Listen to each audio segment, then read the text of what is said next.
Cette semaine, Entretien avec un guerrier, on reçoit le combattant Jonathan Meunier. Il nous parle de son parcours atypique dans le monde du kickboxing. Si jamais vous avez des achats des fêtes à compléter, vous pouvez toujours visiter la boutique en ligne de Ronin Martial Productions qui nous offre un rabais avec le code promo Guerrier Podcast sur tous les achats effectués sur sa boutique roninboutique.com d'ici le 31 décembre. Et finalement, si vous voulez supporter le podcast, abonnez-vous à notre chaîne YouTube, likez, écrivez des commentaires et surveillez la sortie de notre Patreon qui s'en vient bientôt. Et bonne écoute! Les cicatrices nous rappellent d'où on arrive. Les combats qu'on doit livrer quand le destin chavire. Guerrier, on fera ce qu'il faut pour la famille. Cœur de lion, œil de tigre, on a la paix dans la mire. The battles are never ending, I know. But we will get up and get on with the fight.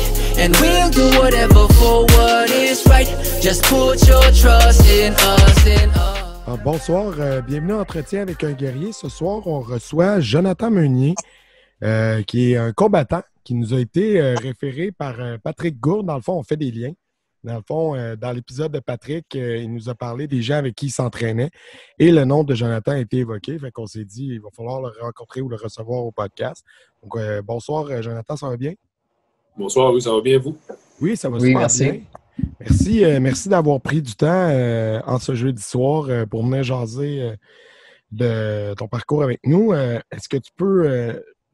pour le bénéfice des auditeurs, un peu présenter qui tu es, d'où tu viens. C'est quoi ton background pour les gens qui ne te connaissent pas, là, dans le fond? Je m'appelle Jonathan Meunier. Mon nickname de fighter, c'était Bam Bam. OK, cool. J'ai participé dans les tournois à Soudan, OK. à Montréal ou WCA, le World Combat Arena. Mais moi, j'ai commencé le kickboxing assez tard dans la vie. Là. J'ai commencé ça, j'avais 28 ans, quasiment 29. Ah ouais. Donc, j'avais aucun background d'arts martiaux. C'est vraiment juste, j'ai pris le kickboxing parce que j'ai tout le temps été un gars qui était assez en bonne shape. Je faisais du sport, j'ai joué au hockey.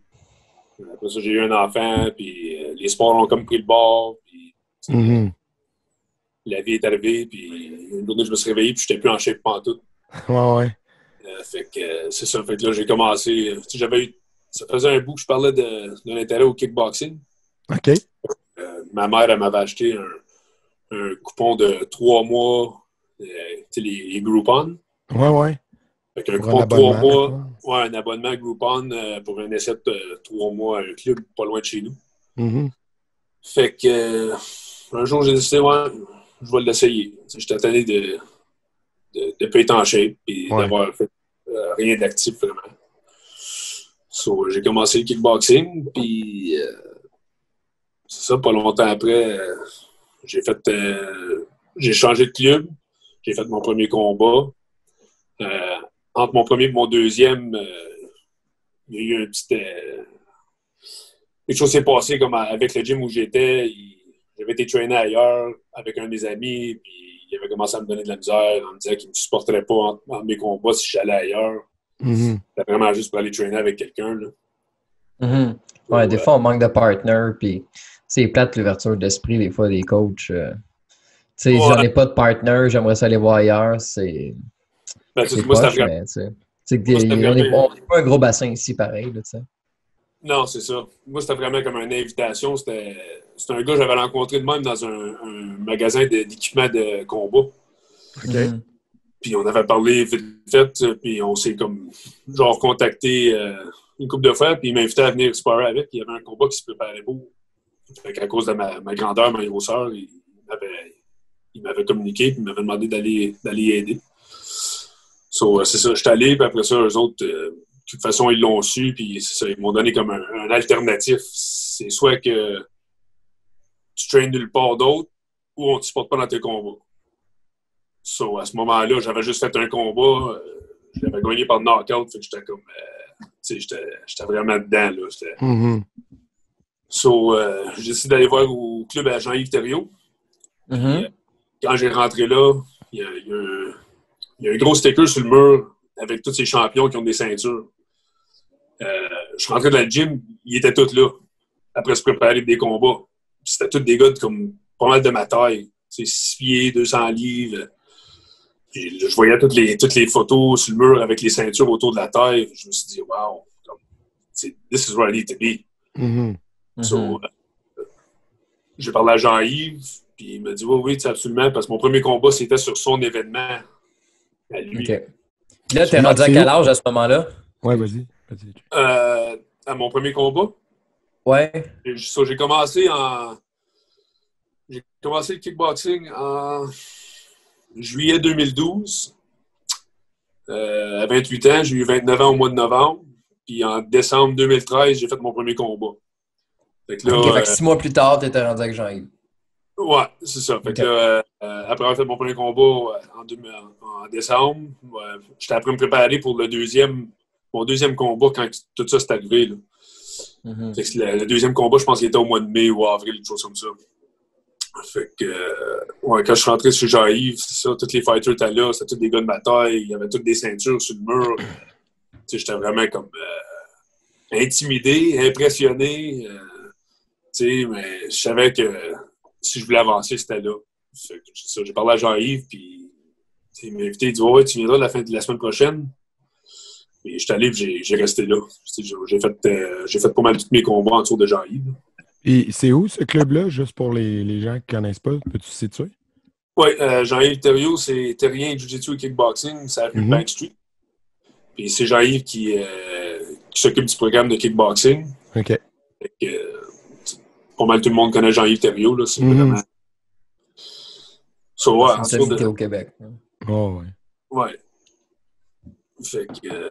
c'est ça, tu sais, j'avais pas de background dans l'art martiaux. C'est vraiment juste le fait que j'étais pas en shape, puis l'intérêt de faire d'autres choses que des poids haltères pour me remettre en shape qui m'a vraiment amené au kickboxing. Puis, j'ai développé une passion assez vite. Là. J'ai commencé, peut-être 3 mois après j'ai commencé le kickboxing. Mon premier coach, c'était Steve Anderson. OK. Il est décédé il y a pas longtemps, lui. Mm-hmm. On avait fait une minute de silence en compétition en souvenir. Ouais. Je sais pas si t'en souviens, Manu. Ouais. Fait Okay. que c'était mon premier entraîneur. Fait que 3 mois après que j'ai commencé à m'entraîner, il m'a dit t'es prêt pour le sparring. Il m'a payé l'équipement. J'ai commencé à faire du sparring. Puis lui, tout de suite, vu que j'étais vraiment, comme à ce moment-là, j'étais quasiment à 250 livres, 240, 250. Puis j'avais aucun contrôle de mon pouvoir. Puis disons, c'était pas assez fort.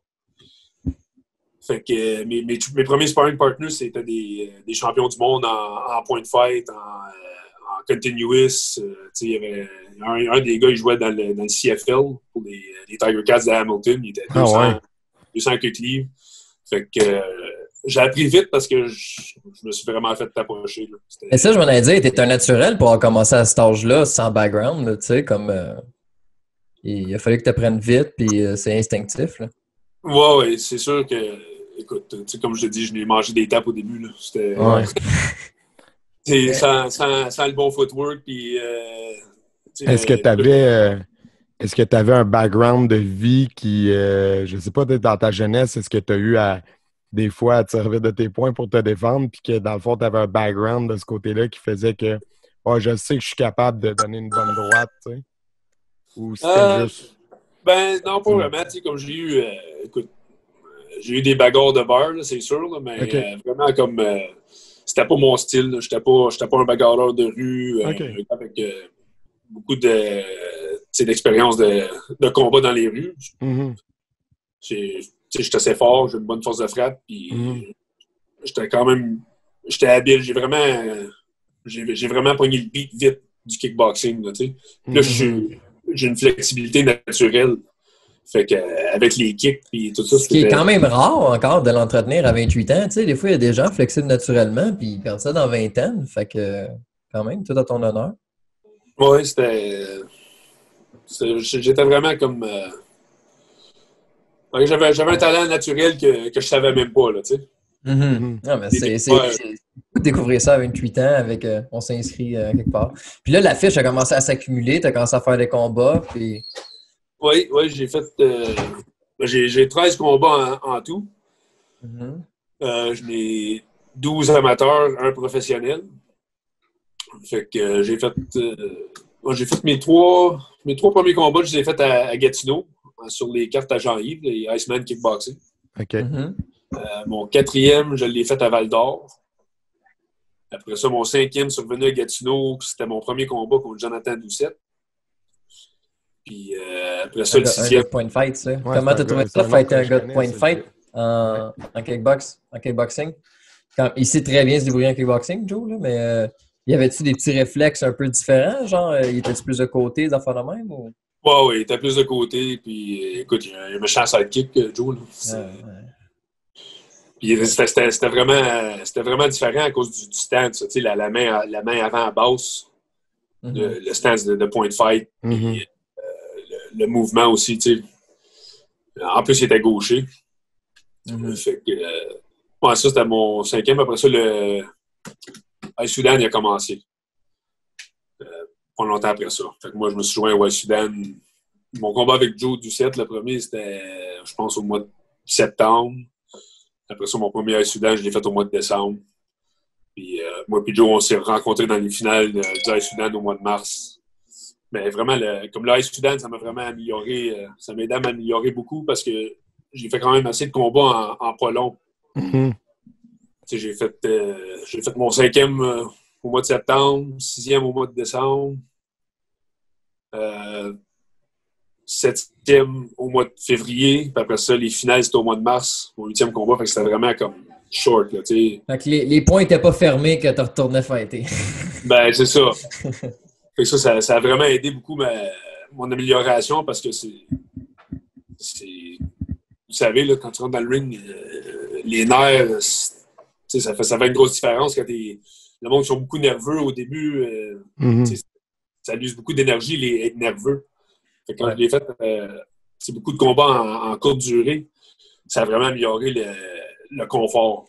Mais tu sais, des fois, tu vois ça, quand le champion défend son titre, il est stressé, ça est gruge juste de rentrer. L'autre, rien à perdre. Lui, il s'en va chercher la ceinture. T'sais, lui, là, il a le feu dans le ventre, puis l'autre, lui, tu comprends, il faut qu'il défende ça. Fait qu'il y a un stress de plus que l'autre n'a pas, là, tu sais. Oui. Mais j'ai une question parce que tu dis que tu as fait beaucoup de combats en très peu de temps. Donc, tu fais quoi dans la vie comme travail, dans le fond? Puis comment tu réussissais à combiner l'entraînement pour faire tous ces combats-là avec une job en parallèle de ça, dans le fond? Ben, moi, comme job, j'installe des systèmes de gicleurs pour l'incendie. OK. Je suis un pipe fitter, dans le fond. Là. Je travaille 4 jours semaine, et plus, parce que j'ai une vanne de service. Souvent, je faisais de l'overtime. Okay. J'ai 3 enfants, une femme. C'est vraiment comme j'ai une bonne femme, là, disons. Oui, j'imagine que c'est ça, que tu as du soutien à la maison pour gérer tout ça. Oui. Avec 3 enfants, c'est du sport. Oui, c'était dur. C'était vraiment dur sur la vie de famille, c'est sûr, là, parce que comme en temps normal, je m'entraînais toujours 3 jours semaine. Ça, c'était comme une entente qu'on avait faite quand j'ai commencé à m'entraîner. On avait juste un enfant dans le temps. Ouais. On avait fait une entente que j'y allais 3 jours semaine. OK. Et là, 2 enfants plus tard, j'y allais encore 3 jours semaine. Mais quand j'avais des combats, souvent quand j'avais des combats, j'y allais 4 jours, des fois 5 jours semaine. Mais je faisais de l'entraînement à la maison. Je sautais à la corde à danser dans mon salon en regardant la TV parce que j'avais pas d'autre place à le faire. Là. Fait que oui. Ma femme regardait la TV, moi je faisais de la corde à danser dans le salon. Fait que c'était pas évident, c'était pas facile, là, mais qu'est-ce qui aidait beaucoup, c'est que je travaille pas. Souvent, je travaille pas les vendredis. Puis le fight team se rencontrait les vendredis midi. Ça, c'était vraiment une journée qui pouvait donner du temps à ça. Oui, c'est ça. Mais c'était pas facile. C'est genre la raison pourquoi j'ai arrêté de compétitionner. Ouais. Mon dernier combat, c'était au mois de novembre, puis j'ai annoncé que c'était près de mon dernier. C'est ça qui est la cause. Là. Ça demandait trop de mon temps pour... En plus, comme je te dirais, dans les dernières 2 années de ma compétition, j'étais pas vraiment stédé entre les combats. Entre les combats, j'étais pas toujours 3 jours semaine. Fait que là, quand les combats arrivaient, là, j'avais pas le choix. C'était vraiment 5 jours semaine.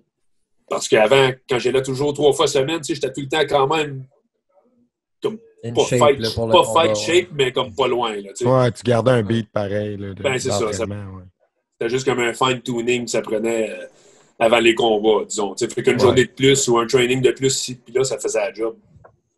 Ouais, c'est clair. Puis là, comment t'en es venu à entraîner Patrick? Ça s'est fait comment, cette rencontre-là? Patrick, moi, je restais à Orléans. Je suis déménagé juste quand la semaine que le COVID a commencé. OK. Avant ça, j'habitais à Orléans. Puis le club de Patrick a ouvert comme vraiment à 2 minutes d'où j'habitais. OK. Fait qu'une journée, je suis passé. J'ai dit, j'étais curieux. Je vais aller voir c'est qui est là.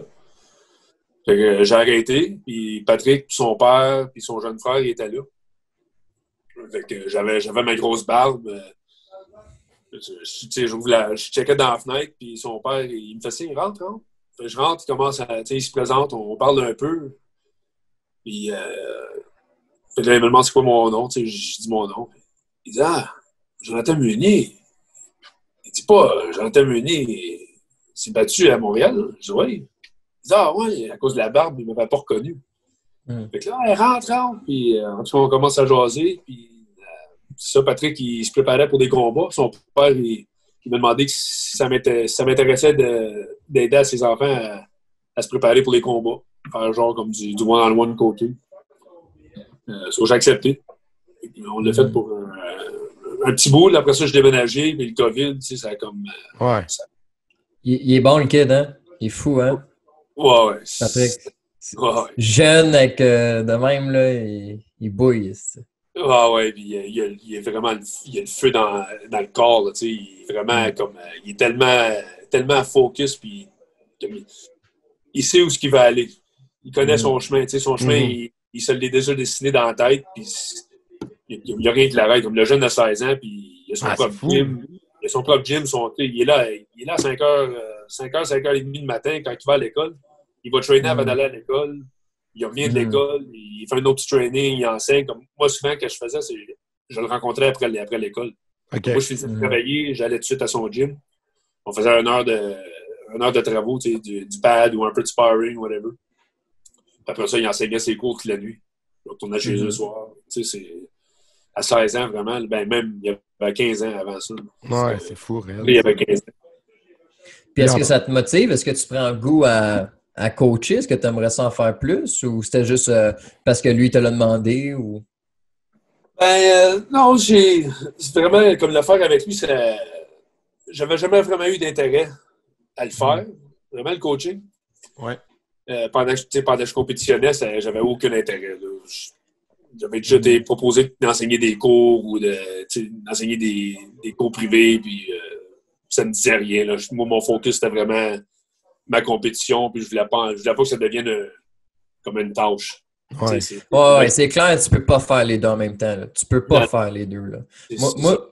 Moi, j'ai fait beaucoup de compétitions quand j'étais jeune, puis après ça, j'ai voulu monter des élèves, puis tu peux pas faire les deux. Là, parce que le temps que tu mets sur eux, tu peux pas le mettre sur toi. Là, tu n'as plus de temps. Puis sinon, tu botches. Tu botches. Ouais, tu vas botcher un des deux. Tes élèves vont être tout croche, toi, tu vas être tout croche, puis ça, c'est pas ça que tu veux non plus. Fait que tu es mieux de focus sur une chose. Puis après ça, je pense que quand tu as des élèves assez hauts, puis toi, tu es comme un élite, ben là, tu peux faire les deux en même temps, mais ça prend des élèves de haut grade, je pense, t'sais, pour garder le coaching. Oui, absolument. Sinon, j'ai une question. Dans le fond, tu as commencé le kickboxing à 28 ans.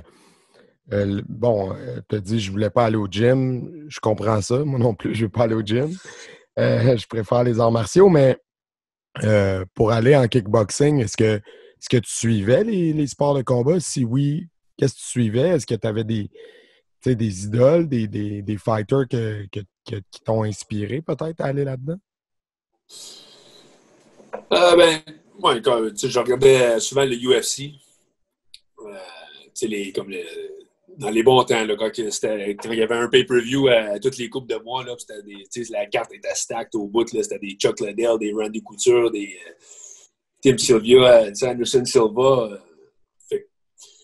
Vraiment, si je n'ai un comme tel qui m'a inspiré, je te dirais non, parce que je regardais pas ça avec le but de compétitionner. C'est pas ça qui m'a amené à compétitionner. C'est vraiment juste que une fois que j'ai commencé, j'étais tellement mordu. Là. Quand j'ai commencé mon Groupon, il y avait un deal. So, si tu achetais le membership de l'année dans ta première semaine de Groupon, il était à 50%. À la deuxième semaine, il était à 75%. À la troisième semaine, il était à 90%. Puis après la troisième semaine, c'était full price. Il donne 10$ pour y aller. Ça quand bien ici, t'en donnes une plate. Mais, c'est ça. Mais tu dois être le groupon qui a le plus de combats. Tu dois être le groupon qui a la plus grosse fiche. C'est ça. Il n'a pas juste fait les cours puis changé de crew. OK, c'est fou. Fait que j'ai pris le... Tu sais, comme j'ai vraiment... Fait que j'ai commencé avec mon groupon. Puis, je pense que j'ai fait 2 sessions. La troisième session, je suis arrivé, j'ai payé cash l'abonnement au complet parce qu'il était à 50%. C'est comme j'étais mordu. Tu sais, je fumais la cigarette dans le tel. Fait que j'ai commencé le kickboxing. J'ai été mordu. J'ai acheté mon membership d'1 an dans la première semaine. 3 semaines plus tard, j'ai lâché de fumer. C'était comme... Ça faisait quasiment 20 ans que je fumais. J'ai commencé à fumer, j'avais comme 9-10 ans. Bon choix. J'ai commencé à fumer, j'étais jeune. J'avais comme 9-10 ans, j'ai commencé à fumer. J'avais souvent arrêté de fumer, puis il n'y avait rien qui était assez fort pour te garder motivé. Pour me garder motivé. Le kickboxing, ça a pris 3 semaines. Quand je sortais du gym, après avoir fait une session à 245-250 livres, penché, après mourir, la première chose que je faisais, c'est que je m'allumais une cigarette. Là. Après 3 semaines, j'ai dit, écoute, ça marche pas. Là. Les deux ensemble. C'est contre-productif. Là, ouais. C'est ça. Fait que j'ai lâché la cigarette. Fait que j'étais vraiment comme mordu. Là. Là, tu avais un désir, tu avais une motivation de lâcher la cigarette. Tu sais, lâcher la cigarette, tu dis, ah, OK, oui, je vais mourir plus vieux, mais tu sais, ça, c'est pas tout de suite, là, ce problème-là, là, c'est dans des années. Là.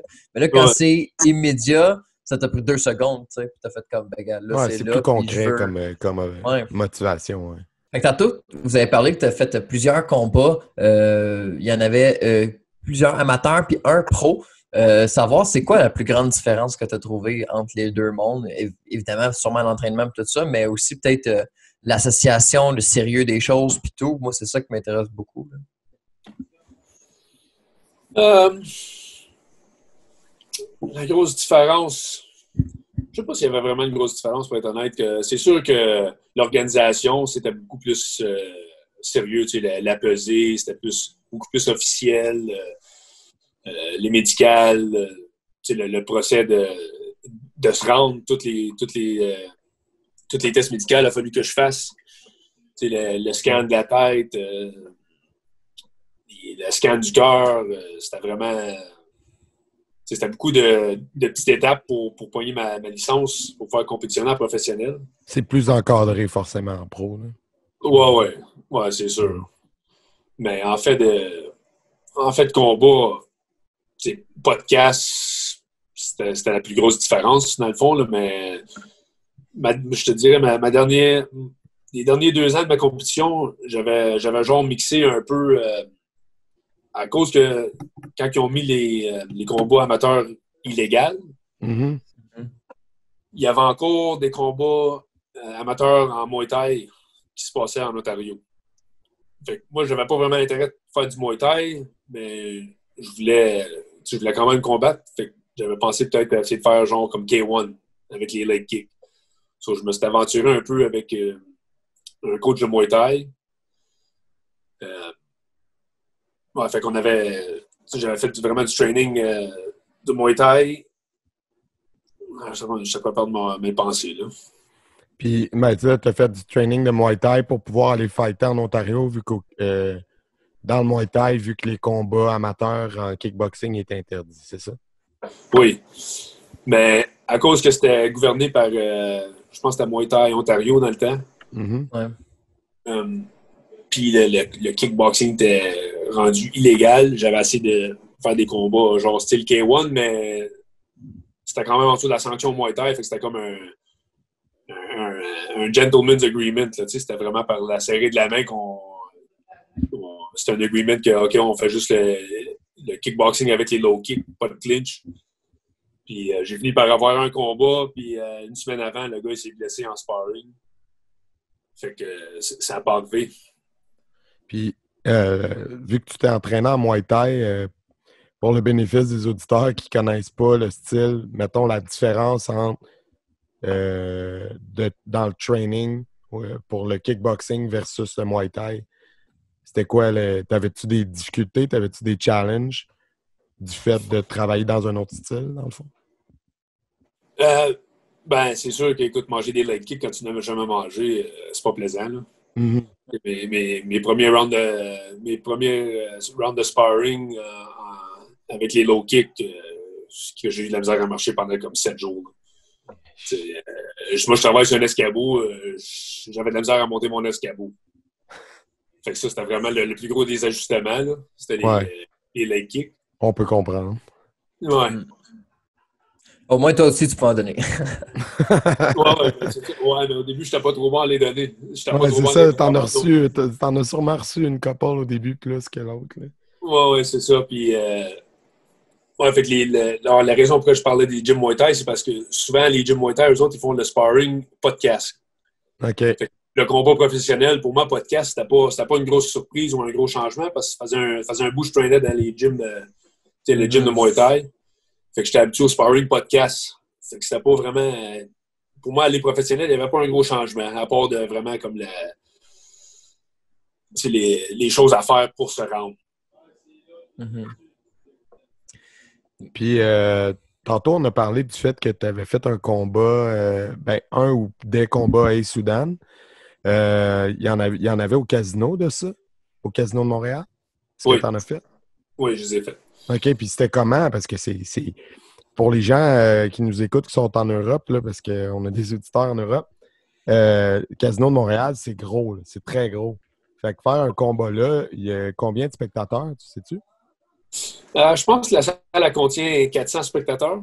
Ah, quand même. La salle n'est pas énorme, mais le premier à Soudan qui a fait, là, c'était télévisé. Moi, j'ai passé à la télé, j'étais capable de montrer à mes enfants. Ouais. Papa, mon combat, il a passé à la télé.